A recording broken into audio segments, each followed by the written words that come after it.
One person is dead, as you mentioned. They were the driver of a semi-truck that hit a minivan that had 4 people inside. Those 4 individuals were taken to the hospital. It is unclear what their condition is at this time. It is believed, Georgetown police told us, that a wheel fell off of another semi, causing the semi involved in the crash to actually crash and hit that minivan. The budget's coming in at an anticipated $531.8 million, a record for a proposed budget. That's coming off the backs of a roughly 6% revenue growth from last year, showing that the city of Lexington financially is in a good spot. Let's talk about how those morning commutes are going to be affected. Here we are on Fontaine Road. You can see it. Big trees toppled over and been cut up and destroyed because of the storm. Power lines split in half with wires all across the ground. Light posts split in half like they were broken in half over someone's knee. Well, right at the 6 o'clock hour, I took this scarf and put it outside, dipped it in water, and in less than a half an hour, I checked on it at 6:30, it was completely frozen. You can see the icicles forming on the end of this thing. And so imagine for Kentuckians who are used to a more moderate, mild temperature throughout the course of the year, how dangerous this extreme cold can be. We can't wait to get all of the fans back here in the ballpark. It's going to be a home run this season. I got a good feeling. A home run? Yeah. Yeah, it's a baseball thing. Yeah. Get it, baby.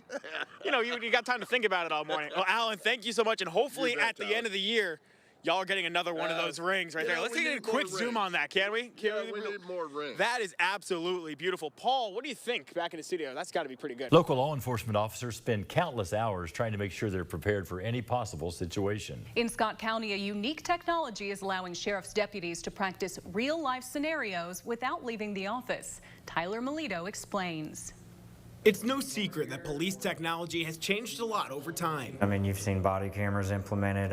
There's all kind of technology with flock cameras. The technology for training law enforcement is growing into the modern age as well. In Scott County, the sheriff's office is now using virtual reality. We used to do the FATS machine or the Milo machine, which wasn't as immersive as this VR with the Apex. This allows our deputies to be fully immersed into a scenario.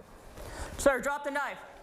Drop the knife, sir. It gives the agency the chance to prepare for any scenario they may face on a given day, from dealing with a drunk driver to responding to a domestic dispute to even something as drastic as a mass shooting. It just gives us an ability to set things up in a way that we can't with other trainings because you don't have live actors always available.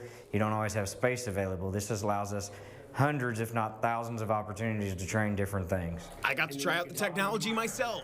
Hello, hello, hello. We are in the virtual world. I first took my virtual skills to the shooting range to get a feel of how it works. Then, with another deputy at the controls, I was tasked with dealing with a person under the influence at the local Kroger. The beer is empty. For the person with the headset on, you don't know what could be coming at you. Sir, taser, taser, taser. Forcing you to always be on your toes. Everything is within the scenario, so you don't feel like you're not there. You feel like it's real, and there's just no doubt that this is playing out what's in my mind and what I'm seeing. It also allows department leaders to be coaches for everyone in the agency. We could have a moment where we tell a guy, hey, you didn't do so well on this out on the street after we watched body cam. We'd like to put you back in a similar scenario within the simulator, and let's walk through it and coach you through it, and let's try it a few different times and see what you could do better. In Scott County, Tyler Melito, Fox 56 News. 6 months into the war between Israel and Hamas, more than 34,000 people have died, and there's no end to the fighting in sight.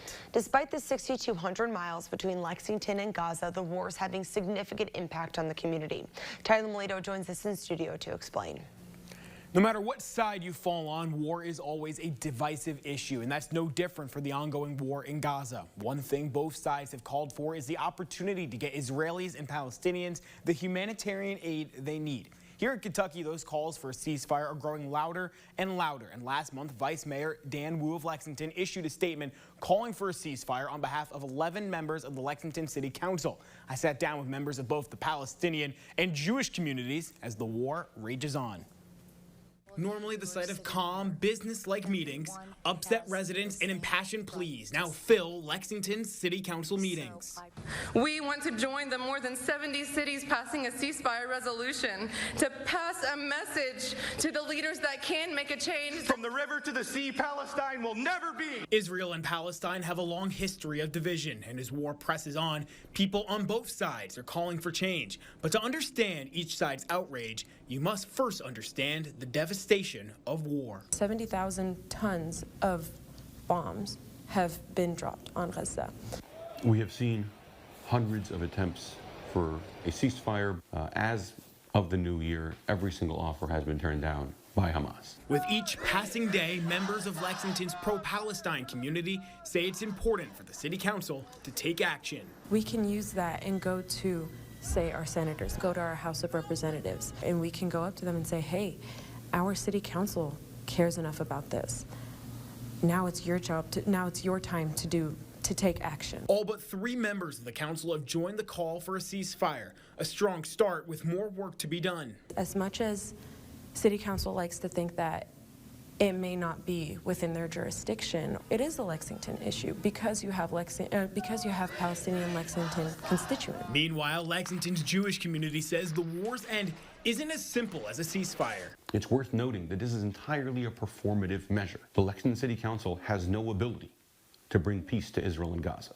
The idea that any country should be asked to sign a peace treaty when the other side has sworn and will not take back that they will conduct atrocities again, that we will invade your country, is an immoral request. And says trying to fight a war with words may do more damage than good. The only people they're speaking to are the protesters, with the side effect of speaking to the Jewish community and saying, my safety is more important than yours. While the two sides don't see eye to eye regarding this conflict, they do agree on one thing. I don't know of a single person in the Jewish community who doesn't want peace in Israel today.